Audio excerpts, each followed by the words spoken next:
श्री सद्गुरु देवाय नमः। भाइयों बहनों, इस कलिकाल में लोगों के पास समय नहीं है कि वह देर तक बैठ के पूजा पाठ कर सकें।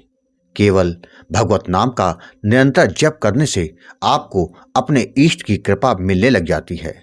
ज्यादा पूजा पाठ करने से अच्छा है आप निरंतर नाम जप करते रहिए। राधा नाम का जप करें। नाम जप से प्रारब्ध का नाश तो होगा ही, साथ ही राधा रानी की कृपा अपने आप आपको मिलने लग जाती है। भाई, यह सब भाव और विश्वास की बात है। अगर आपका भाव और विश्वास है कि राधा नाम जपने से उनकी कृपा मिलने लगेगी तो मान लीजिए कि मिलेगी ही। वो कहते हैं ना, सूरज निकला हो और हम सो रहे हैं तो हमारे लिए अंधेरा है, वरना दिन तो हो गया है। बस राधा नाम ही अंधेरे से उजाले की ओर ले जाएगा। आज जो कथा सुनाने जा रहा हूं वह राधिका जी ने भेजी है, जिसे सुनकर आपको राधा नाम की ताकत का अंदाजा स्वतः ही लग जाएगा। इस कथा को पूरा जानने के लिए इस वीडियो को आखिर तक अवश्य देखिएगा। उससे पहले जिन लोगों ने अच्युत प्रभात यूट्यूब चैनल को अभी तक सब्सक्राइब नहीं किया है, उनसे निवेदन है कि चैनल को सब्सक्राइब करके बेल आइकन अवश्य दबा दें, जिससे नए वीडियो के नोटिफिकेशन लगातार आपको मिलते रहें। इसी के साथ ही अगर आपको राम नाम के प्रताप से जुड़ी सत्य कथा का आनंद लेना है तो हमारे दूसरे चैनल गोकुल भवन अयोध्या को जरूर देखें। राधिका जी ने बताया, गुरुजी, राधा नाम तो बहुत पवित्र है। यह सबसे आसान और निरंतर जपने वाला मंत्र है। जिसने भी भाव और विश्वास के साथ निरंतर नाम जप किया है उसका कभी अहित हो ही नहीं सकता। उस पर सदा सर्वदा राधा नाम की कृपा बनी रहती है। राधा नाम से मन को बहुत शांति मिलती है। मन में उठने वाले सभी तरह के विचार शांत हो जाते हैं। गुरुजी, आप जो इस कलिकाल में राधा नाम का प्रचार कर रहे हैं उससे बहुत लोगों के जीवन में राधा रानी की कृपा बरस रही है।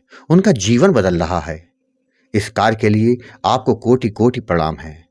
गुरुजी, उन्हीं में से एक मैं भी हूँ जिसको आपने राधा नाम का दान देकर अनुग्रहित किया था, जिससे मेरे जीवन में राधा रानी की कृपा बरसी ही। गुरुजी, आज मैं अपने जीवन के उसी अनुभव को आपके साथ शेयर करना चाहती हूँ, जिससे लोगों को नाम जप के प्रति उनको प्रेरणा मिल सके। गुरुजी, मेरा नाम राधिका है। मैं कानपुर जिला निवासी हूँ। गुरुजी, मेरा मायका इटावा जनपद में है। मेरे मायके में राधा कृष्ण जी की पूजा होती है, जिससे वही संस्कार मेरे अंदर भी है। मेरे विवाह के बाद मैं कानपुर में अपने ससुराल में ही रहती हूँ। मेरे ससुराल में मेरे पति, मेरी छोटी नंद तथा सास और ससुर हैं। मेरे ससुराल वाले बहुत अच्छे हैं। मेरी सास ससुर मुझे अपनी बेटी ही मानते हैं। यह तो मेरे राधा कृष्ण जी के कारण ही हो सका है कि जो इतना अच्छा ससुराल मिला। मेरे पति प्राइवेट बैंक में कार्य करते हैं। हमारे साथ सब अच्छा ही चल रहा था। शादी के 6 माह के बाद ऐसा समय आया कि जब मैं गर्भवती हुई, जिससे हमारे घर में खुशी का माहौल छा गया। सब लोग बड़ी बेसब्री से समय पूरा होने का इंतजार कर रहे थे, मगर शायद किस्मत को कुछ और ही मंजूर था। जब मेरा गर्भ 3 माह का हुआ तो डॉक्टर के पास गए तो उन्होंने पूरा चेक करने के बाद बोले कि बच्चे की धड़कन नहीं है, बच्चे को हटाना पड़ेगा वरना माँ को खतरा हो जाएगा। जिसके बाद मेरा गर्भपात कर दिया गया। अस्पताल से आने के बाद मैं घर में पहुंच के बहुत रोई, किंतु मेरी सास ने मुझे बहुत समझाया कि कोई बात नहीं, तुम सकुशल रहो तो बच्चे फिर हो जाएंगे। उनकी बात मेरी समझ में आ गई। उसके 6 माह के बाद एक बार फिर मैं गर्भवती हो गई। घर में एक बार फिर खुशी का माहौल हो गया। मेरी सास और नंद दोनों ने मेरा बड़ा ख्याल रखा। जब मेरा गर्भ 2 माह का पूरा हो गया तो रात में अचानक मेरी तबीयत खराब हो गई। पेट में दर्द शुरू हो गया। मेरी हालत को देखकर मेरे पति मुझे अस्पताल ले गए। वहाँ डॉक्टर ने पूरा चेकअप करने के बाद कहा कि बच्चा नहीं रहा, गर्भपात कराना होगा वरना खतरा बढ़ जाएगा। मेरे तो काटो तो खून नहीं वाला हाल हो गया। मैं बहुत रोई। मेरी समझ में नहीं आ रहा था कि मैं क्या करूं। 2 बार गर्भपात होने के बाद मैं पूरी तरह से टूट गई थी। मैं यही सोचूं कि मुझसे ऐसी क्या गलती हो गई कि मेरा 2 बार मेरा बच्चा गिर गया। अस्पताल से घर आने के बाद मेरी सास और नंद ने मुझे बहुत ढांढस बंधाया। बोले कि परेशान ना हो, जो भगवान को मंजूर होता है वही होता है, इसमें तुम्हारी कोई गलती नहीं। तुम परेशान मत होना, भगवान पर विश्वास करो, जो होगा आगे सब अच्छा ही होगा।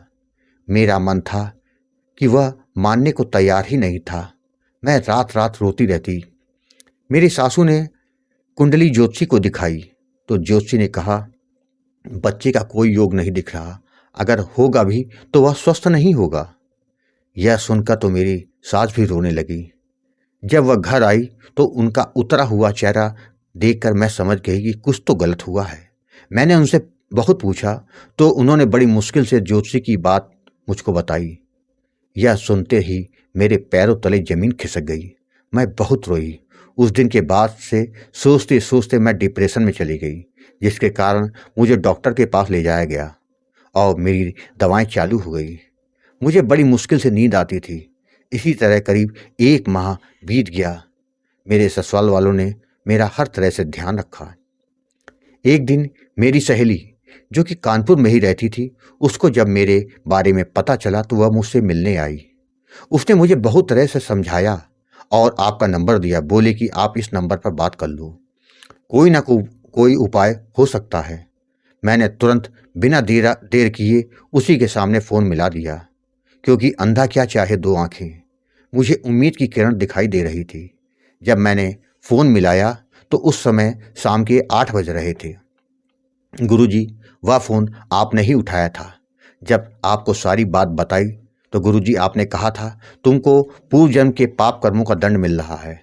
तुम राधा कृष्ण की भक्ति करती थी तो ससुराल आने के बाद तुमने उसको बंद क्यों कर दिया, जो कि गलत है। केवल नाम जप में ही इतनी शक्ति है कि तुम्हारे पाप कर्मों को नष्ट कर सकता है। उससे तुम्हारा भाग्योदय हो जाएगा। ऐसा करो, राधा नाम का जप करो, तुम्हारे जीवन में उजाला हो जाएगा। राधा रानी की कृपा से सब अच्छा होगा। पूरे भाव और विश्वास के साथ नाम जप करना। और आपने उसकी विधि बता दी थी। गुरुजी, मुझे आपकी बातों से पूरी तरह से सच्चाई दिखाई दे रही थी कि शायद राधा कृष्ण जी ने ही मुझे यह रास्ता दिखाया है। गुरुजी, आपने जैसा बताया था मैंने वैसा ही राधा नाम का जप निरंतर जप करना शुरू कर दिया। मेरे ससुराल वालों ने मुझसे कुछ नहीं कहा। गुरुजी, मेरा जप निरंतर चलता रहता था। कुछ माह के बाद मुझे स्वप्न में दिव्य दर्शन हुए। जब मैंने आपको बताया तो आपने कहा, तुम्हारा भाव भगवान को पसंद आया है, तुम निरंतर नाम जप करते रहना। गुरुजी, इसके 15 दिनों के बाद एक रात स्वप्न में राधा कृष्ण जी ने पुनः दिव्य दर्शन दिए और राधा रानी की गोद में एक बच्चा था, जो उन्होंने कहा कि यह तुम्हारे लिए है, और बच्चा मेरी गोद में डाल दिया। उसके बाद तो मेरी नींद टूट गई। जब आपको बताया तो आपने कहा, अब बच्चा राधा रानी दे रही हैं तो वह पूरी तरह से स्वस्थ रहेगा। गुरुजी, उसके बाद मैं पुनः गर्भवती हो गई। जब मेरा 3रा माह शुरू हुआ तो मैं घबरा गई, किंतु मुझे आपकी बात याद आ गई। समय गुजरता जा रहा था। इसी तरह 7 माह पूरे हो गए।